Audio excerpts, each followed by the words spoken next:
The NBA Draft Combine is this weekend, as is the G League Elite Camp and the NBA Lottery. Who has the most to gain and who has the most to lose? Coming up on Locked On NBA Big Board.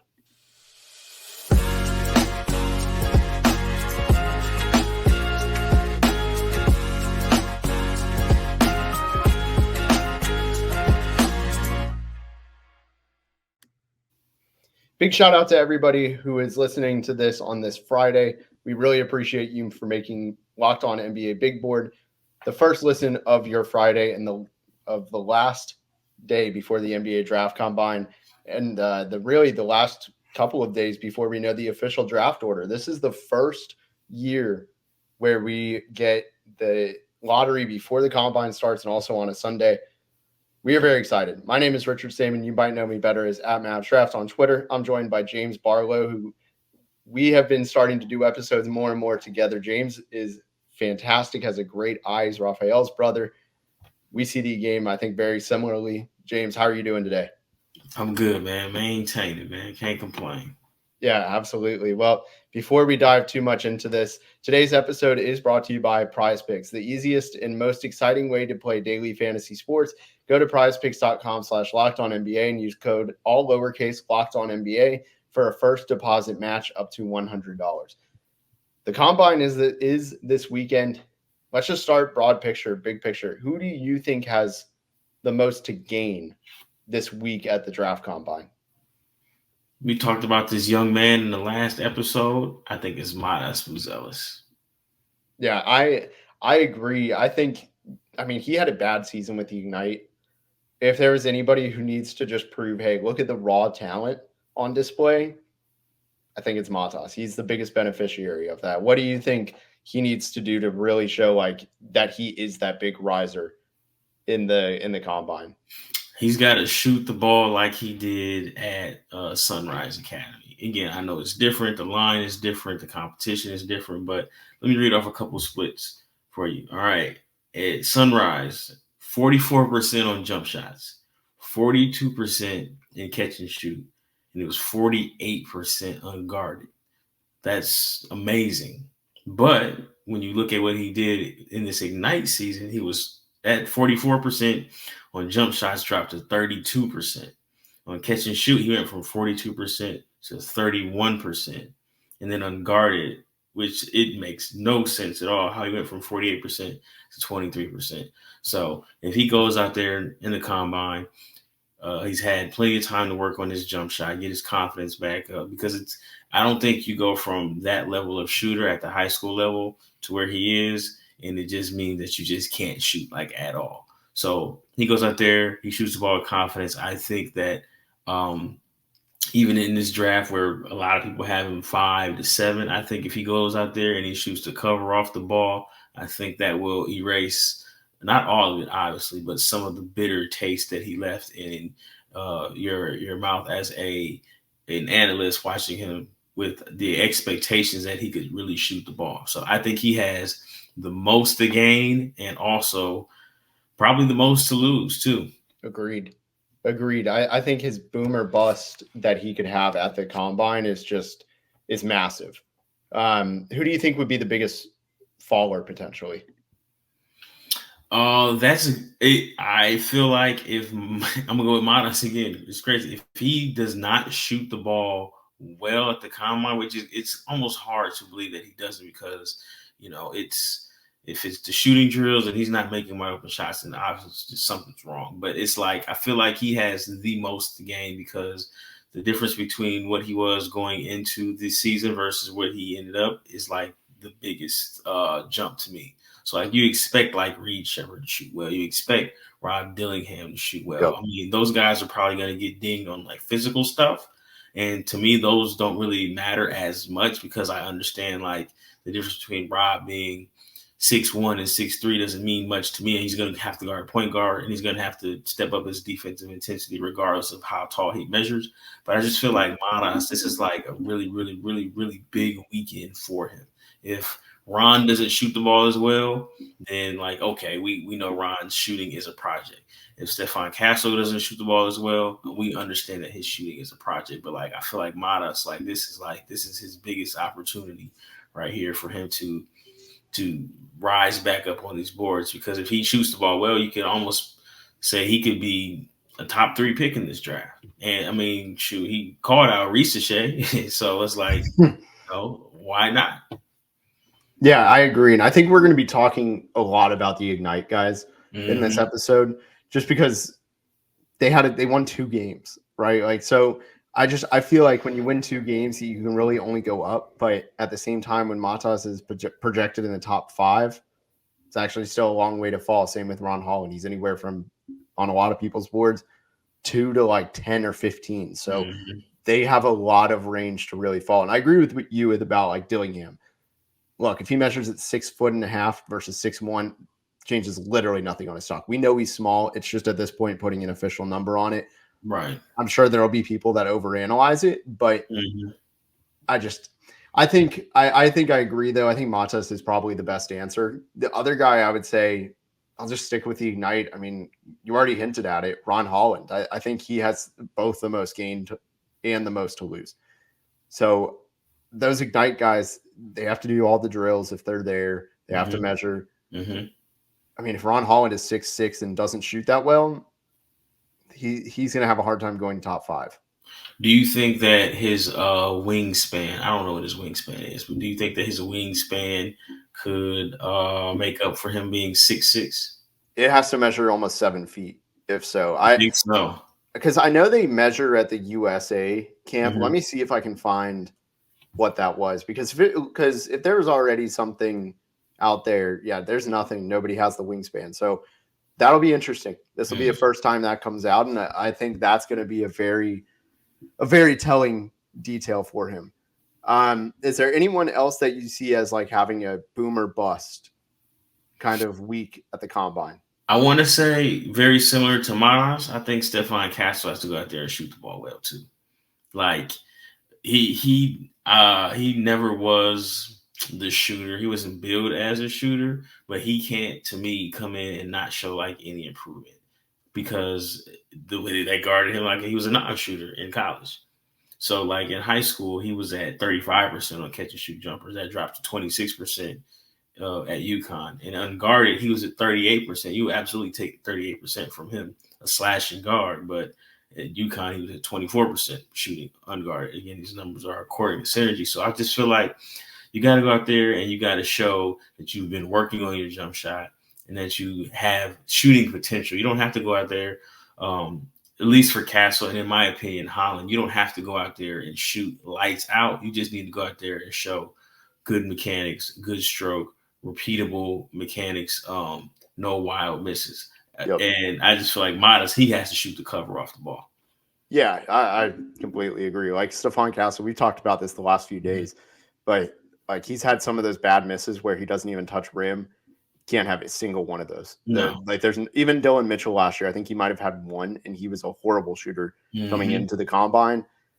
He has no margin for error in that regard. Like, fine, if it's going a few in a row off the back iron, like, okay, it's still not great, but it's a lot better than missing everything. Yeah, you got to show the scouts that there is something that you can work with. And like, to me, he could, if he shot the ball well, he could go 3, right? 2, 3, depending on, how well he shoots. If Matas shoots the ball well, he can go 2, 3, maybe even, he might trick somebody into going 1. I wouldn't do it, but it's just like, a lot depends on his ability to shoot the ball. Yeah, I completely agree with that. Let's get into some of the risers. We'll go into some more detail about that. But first, let's talk about prize picks. The playoffs are in full action, and you can win up to 100 times your money on prize picks as you and the world's best players take the game in a new level during basketball's postseason. You can now win up to 100 times your money on prize picks with as little as 4 correct picks. You can turn $10 into $1,000 with basketball, hockey, and baseball entries today on Prize Picks, America's #1 fantasy sports app. Download the app today and use code LOCKEDONNBA for a first deposit match up to $100. You can basically, if you don't know Prize Picks, you can essentially mix and match sports. You're doing player props. You can, if you want to do something with Caitlin Clark, Connor McDavid, Aaron Judge, however you want to do it, You can combine those on the over under. So it's very fun. I personally have done it. I have a lot of friends who use it. For those who don't know, I do the NBA picks every night in the regular season. I did a lot of stuff with Prize Picks as well, helping people, win money on that. So go ahead and go download the app today and use code Locked On NBA for first deposit match up to $100. And let's also talk about eBay Motors. Passion, drive, and patience. The formula for winning championships is also what keeps your ride or die alive. eBay Motors has everything you need to maintain your vehicle and level it up to peak performance. Superchargers, roof racks, exhaust kits, LED headlights, and more. Whether you're into speed, power, or style, eBay Motors has you covered. With over 122 million parts for your number one ride or die, you'll always find exactly what you're looking for. And with eBay Guaranteed Fit, your part is guaranteed to fit your ride every time or your money back. Because with eBay Motors, you're burning rubber, not cash. With all the parts you need at the prices you want, it's easy to make your car the MVP and bring home huge wins. Keep your ride or die alive at ebaymotors.com. Eligible items only. Exclusions apply. eBay Guaranteed Fit only available to U.S. customers. Are you watching Fox Sports or ESPN on your TV all day and you have to turn down the volume with all that shouting? Make the switch to Locked On Sports Today. Locked On Sports Today is a free 24/7 streaming channel program for you every day to bring you the biggest stories without all the screaming and the drama. Locked On Sports Today brings you can't miss analysis, opinions, and news streaming 24/7 on YouTube or the free Amazon Fire TV channels app, part of the Locked On Podcast Network, your team every day. Thank you so much for listening to Locked On NBA Big Board and making us your first listen of the day. He's James Barlowe. I'm Richard Stayman. We're talking about some big risers and fallers in the coming week at the NBA Draft Combine. Let's go pure risers. We talked about Stephon Castle, Ron Holland, and Matas Buzelis. I have a name that I think I'm curious of your take on that I have him in my top 15. Mm-hmm. And I'm actually going to go through two guys in my top 15 that I think are going to kill it this weekend or this week and absolutely just skyrocket on boards. First one is Jaylen Tyson. He's from Dallas. I'm curious what you think of him. Again, I have him in my top 15, so I'll save the sales pitch, but go ahead and tell me what you think of him as a riser. I have him at 15, and he immediately came to my mind. I feel like he has an opportunity to. So Dalton Connect is the sexy 23-year-old in this draft, right?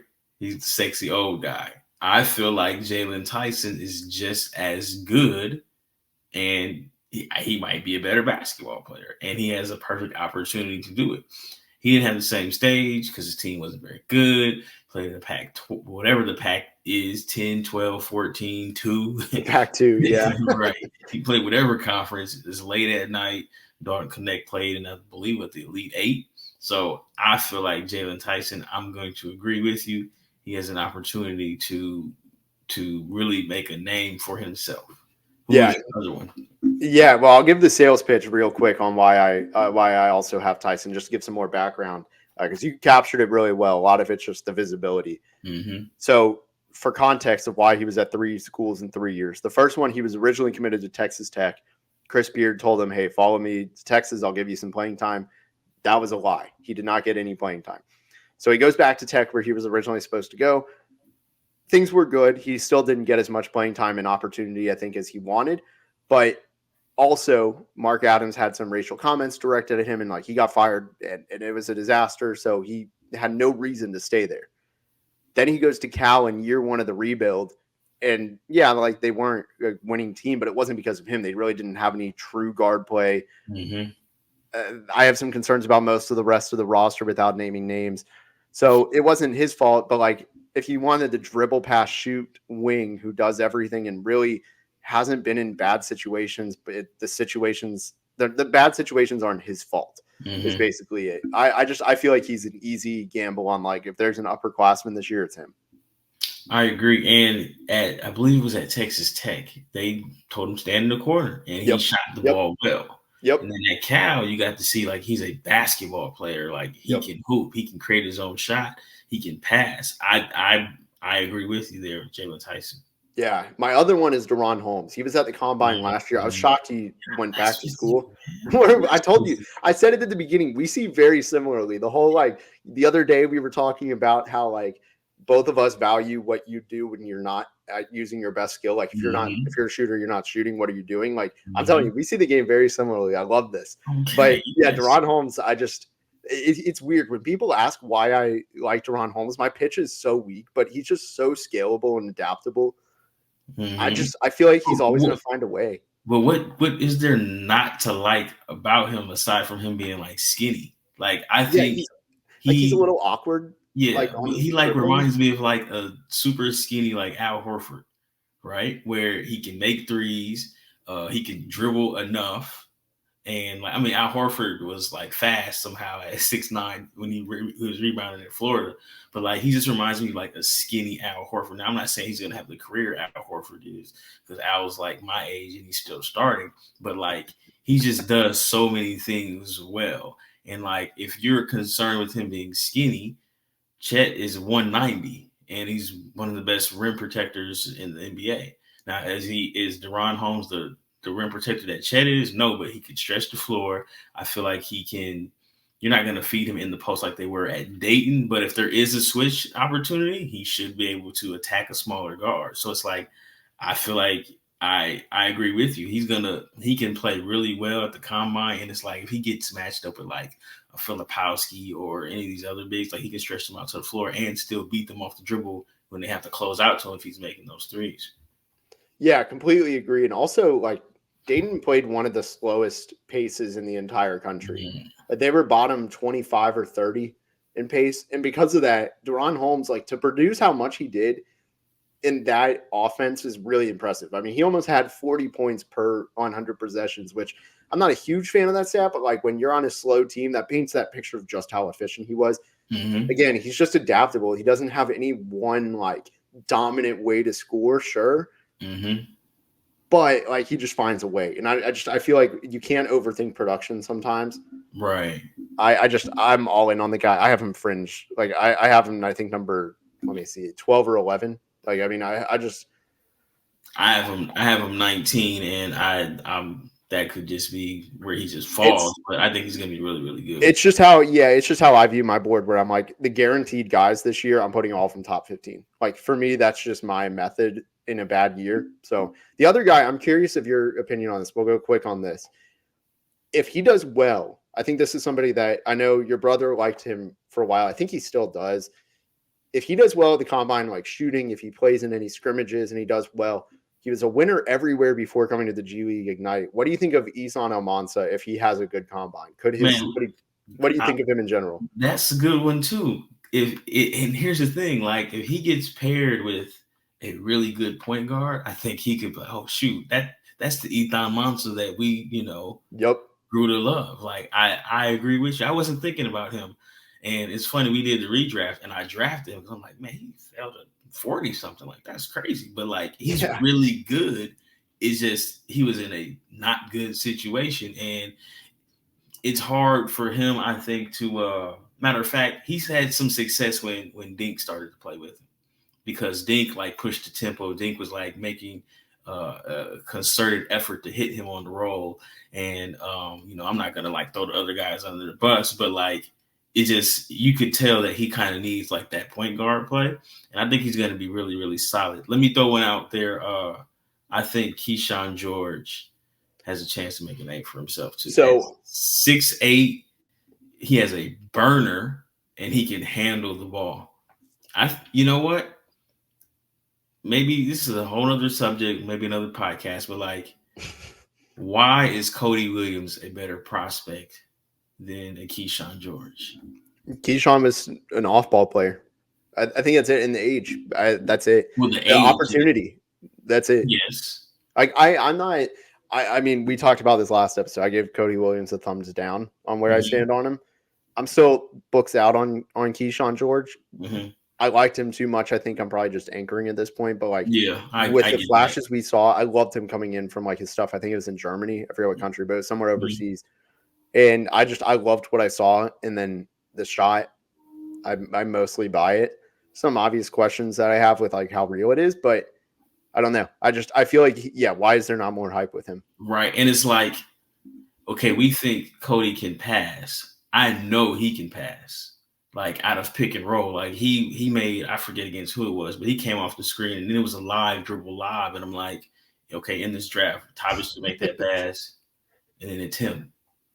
Yeah. That's it. And he's 6'8". Yeah. So it's like, I feel like, and I think he can really, really shoot. And like when you see he may not even be done growing. He has some crazy growth spurt over the last however many years. Like I'm a big fan of his. And again, like you said, it may be irrational, but I'm a really big fan of his game. Yeah, I'm a little biased because I like Miami, but yeah, I actually love that pick too. Let's talk some fallers, and then we'll touch on some of the G League elite camp. But first, let me tell you about Monopoly Go. All right, game off. We got to pause here to talk more about Monopoly Go. I know what you're saying, flag on the play. You already talked about that, but there's so much good stuff in this game. In Monopoly Go, you can team up with friends for timed tournaments where you work together to build up each other's boards. The more you win together, the more awesome prizes you unlock, and there's so much to get. You get unique stickers. You can trade with friends to complete albums for big prizes, cool new playing pieces to travel the boards with, hilarious emojis for taunting friends when you smash their buildings or heist their vaults. Plus, Monopoly Go feels like a new and exciting game every day with constantly changing tournaments and challenges. A ton include their own unique mini games like digging for treasure or robot pachinko machine. And there's always new timed events that help you win big, like massive multipliers for everything you win or rent frenzies. There's always something fun to discover in Monopoly Go, so get off the bench and go download it now for free on the Google Play or App Store. Game on. Last segment here. Let's get to it. Some fallers. Let's do the negative side. Who do you foresee having like the stock catching up to where your board is, or somebody you're just like their game doesn't translate well for this environment? All right, so I'm not gonna pile on Filipowski. We did that on the last episode. I should have known. I should have just asked, what do you think Filipowski's week will be? I'm gonna cut him some bait. Excuse me. I think I just had the name. Johnny Furphy, man. If he could have declared in February, he would have been a top 15 pick. But I think obviously he was going to come back to life with the shooting because at one point it was unreal. But he can't create his own shot at all. So he's going to have to be a transition scorer, and he's going to shoot lights out, and he's going to have to continue to rebound. He does rebound pretty well, but him not being able to create his own shot could get exposed in this kind of environment. And if he doesn't shoot the ball well, because I know he started off cold, then he was blistering hot, and then he kind of like cooled back down. And then it'd just be interesting to see how well he shoots in this particular environment. And also, there's not a lot of, this isn't a point guard's draft, right? So like if he's on a team with, I don't know, you know what I'm saying? Like that could hurt him too because he's not a shot creator. Yep. I've got a couple guys, and then we can touch on some of the G League elite guys, but I got two guys I think could have a very bad week if things like start going south. One of them's an easy, like a low-hanging fruit, I think, and that's Kel'el Ware. The motor issues are very real. If he starts just simply not taking the drill seriously, and also this is when every player is going to interview with at least half the league.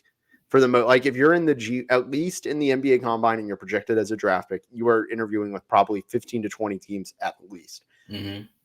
His motor and the attitude stuff, I've heard everybody who I've talked to that is plugged in and has very real sources to this has told me, don't even put him on don't put him in your first round at the least. Like they told me, they're like, I wouldn't rank him, but if you're going to have to rank him, don't put him top 30. This is a week for him to completely change that narrative, or potentially for the world to kind of see like what everybody in the NBA circles have been hearing. Mm-hmm. So I think he's somebody. The other, I'm curious what you think on. We talked about him on a thumbs up, thumbs down, was Isaiah Collier, because he's going to have to do some of those shooting drills. Mm-hmm. Not a great shooter. I think that could really hurt him. What do you think of those two? Not only that, but if he gets sped up, like the worst case scenario would he be matched up against like Devin Carter, right? Devin Carter's going to make his life very, very tough. So then you get sped up, and then we come to find out let's say Devin Carter's there, and I'm all kind of scenarios. He has DaRon Holmes behind him, so now you get sped up, and then he's funneling you into a shot blocker. So like those could expose like some of your biggest flaws on top of you not being like a good shooter. So like, yeah, I agree with you there. He has a lot to prove, but I think the shooting part is going to get mixed results. It's whatever, but he's just going to have to take care of the ball. But at the same time, he may be the dude that, you just can't keep him off the foul line. And, that there's value in a guy that's just going to get downhill. But he's going to have to take care of the ball because his turnover, it was too many turnovers at USC.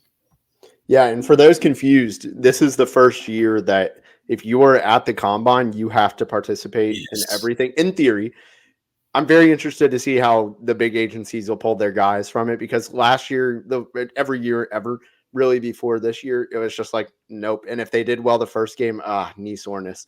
And like let me ask you a question. Outside of Alex Sarr, maybe Dillingham, obviously Toppage is not going to be there. He's still playing. Yep. Same with Reese J. Reese Shay's still playing. Thankfully for a lot of people, Jurisic is not going to be there because he would definitely climb. Yeah, he'd be the big riser. Right. But outside of, Sarr and Dillingham, if I'm an agent, I'm telling my guy, hey, man, you got to go.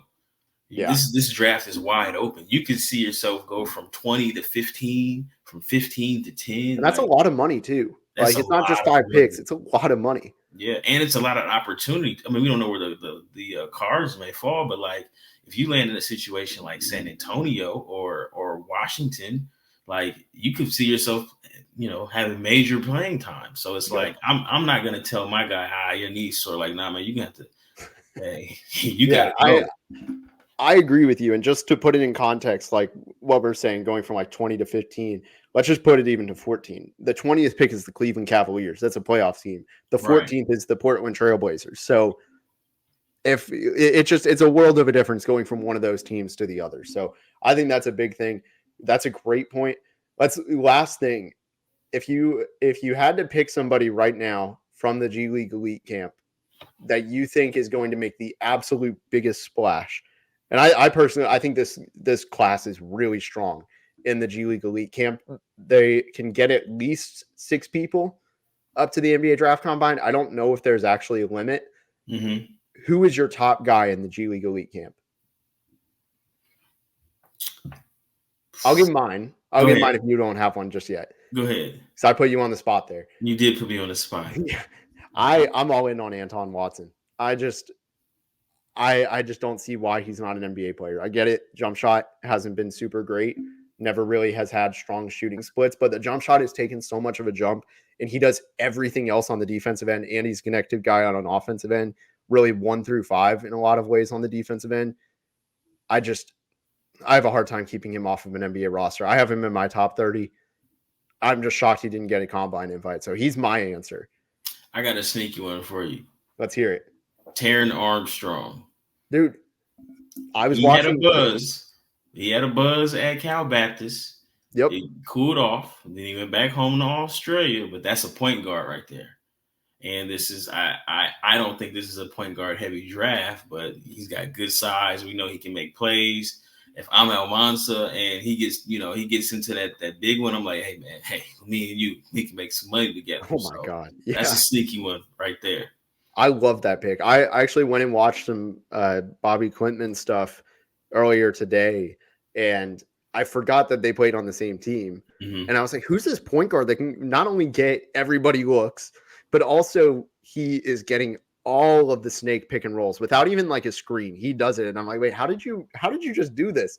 Like, he is very crafty. He doesn't score. I think he averaged like 8 points a game or something. Mm-hmm. Not great efficiency. The shot isn't real, but my goodness, if you want the point guard, like he has a floor of a G League point guard. Like he could have been, if he was on the Ignite, we're talking completely different stocks for a lot of yeah, for sure. He was that point guard they needed. I got another one for you. Let's hear it. Isaiah Crawford from Louisiana Tech. Yes. They say he's like the analytics, everything that you want, like stock. He's gonna find a way. And he's got the Kawhi frame. Yes. We talked about it yesterday. Yeah. The Kawhi frame is popular. he has that frame where he's like 6'7", 7+ wingspan. I actually do like him. I saw him at Portsmouth. He didn't stand out in the scrimmages, but just he never looked lost. And I think he was the most adaptive on his team, and I think that's a big thing. Any other guys stand out? I tell you what, he's not gonna. I don't know if he's gonna get drafted, but again, this dude, every time I see him on film, he's like the best shooter ever, and that's Blake Hinson out of Pittsburgh. He's an older guy, but he is a great shooter, pure sniper. Watch the game against Duke. That game, if you haven't seen him, not you, James, because I know you have, but if you're listening and you haven't seen Blake Hinson, watch that game versus Duke. He comes off screens, unlimited range. Unlimited. He's got like Damian Lillard catch and shoot range look, I don't know if he's gonna get an opportunity, but because he's older. I think he's like 6'7", but if you wanted somebody that's gonna stretch the floor and knock down shots, he might be the best shooter like out there, like, to be honest with you. In the entire draft. I don't think I disagree. I'm interested to see how many of the Portsmouth guys get an invite to the combine because there's, by my count, I think from the release I saw, I don't know if it's changed, but there were 9 different players that were at Portsmouth that got a G League Elite Camp invite. So odds are probably one of them gets it. I would say probably Crawford. Isaac Jones had a great week. Enrique Freeman's another one of those analytical guys I think everybody likes. There's a few others out there. Let me ask one last one and then we'll bring it home. But what do you think of Jaden Ledee? If I were going to go with an older guy, I would go with Henson. He's a tough matchup because he's like built like a football player and he's like 6'9" and he's just rock solid. I would hate to have to guard him. How about that? Yeah, I don't know how much it's going to translate, but like I would hate to have to guard him. Yeah, he's going to be the ball and he's stronger than an ox. Yeah, he's going to be someone you don't let your client work out against. No. We're ducking that one. Yeah. You don't want any parts of that. And he's like the 5'8" guard that you don't want to match up against because he's going to embarrass you. Yeah, I don't want any parts of that. Yeah. No. Well, this has been the G League Elite Camp plus NBA Draft Combine preview. Leif and I will be at the Combine all week, starting on Monday. We'll have some content for you. Go ahead and check out the Locked On Sports Today, free on YouTube, Amazon Fire TV, streaming 24/7. For James Barlowe and Richard Stayman, this has been Locked On NBA Big Board, and we are out.